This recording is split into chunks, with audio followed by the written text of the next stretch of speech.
एक बहुत बड़ी खबर है। अमेरिकी सेना ने वेनेजुएला के राष्ट्रपति निकोलस मादुरो को पकड़ लिया है। और इस गिरफ्तारी के बाद प्रेसिडेंट ट्रंप का कहना है कि अमेरिका अब कुछ समय के लिए वेनेजुएला को चलाएगा।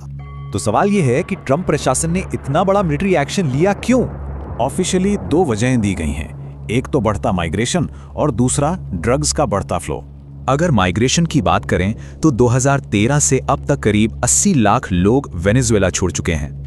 व्हाइट हाउस का तो ये भी कहना है कि मादुरो जानबूझकर जेलें खाली कर रहे हैं और कैदियों को अमेरिका भेज रहे हैं। चलिए अब ड्रग ट्रैफिकिंग वाले दावों की पड़ताल करते हैं। तो क्या वेनेजुएला सच में अमेरिका में ड्रग्स की बाढ़ ला रहा है?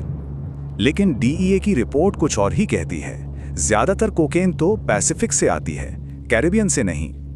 अच्छा, तो कोकेन की बात हो गई, फेंटेनिल का क्या? यहां भी डीईए का डेटा यही दिखाता है कि फेंटेनिल मेक्सिको में बनता है और जमीन के रास्ते अमेरिका आता है। और जिसे अमेरिका कार्टेल कह रहा है, एक्सपर्ट्स उसे भ्रष्ट अधिकारियों का एक नेटवर्क मानते हैं, कोई ट्रेडिशनल कार्टेल नहीं। ये गिरफ्तारी अचानक नहीं हुई, ये एक लंबे प्रेशर कैंपेन का आखिरी पड़ाव था। पिछले साल से ही प्रेशर बढ़ता जा रहा था। इनाम दुगना किया गया, सीक्रेट ऑपरेशंस हुए और मिलिट्री स्ट्राइक्स भी। इसके लिए कैरिबियन में करीब 15,000 अमेरिकी सैनिक तैनात किए गए थे। ये कोई छोटी मोटी तैनाती नहीं थी, इसमें दुनिया का सबसे बड़ा एयरक्राफ्ट कैरियर तक शामिल था। लेकिन इन ऑफिशियल वजहों के अलावा एक और फैक्टर है जिस पर सबकी नजर है, और वो है तेल। खुद प्रेसिडेंट ट्रंप के इस बयान ने इन अटकलों को और हवा दे दी है कि असली मकसद तो तेल है।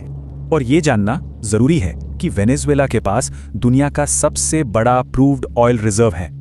मादुरो जो कभी बस ड्राइवर हुआ करते थे, 2013 में ह्यूगो चावेज के बाद सत्ता में आए और तभी से विवादों में हैं। तो अब जब मादुरो अमेरिका की हिरासत में हैं, वेनेजुएला का आगे क्या होगा? क्या वेनेजुएला में एक शांतिपूर्ण बदलाव आएगा या फिर सत्ता के लिए एक नया संघर्ष छिड़ेगा? यही सबसे बड़ा सवाल है।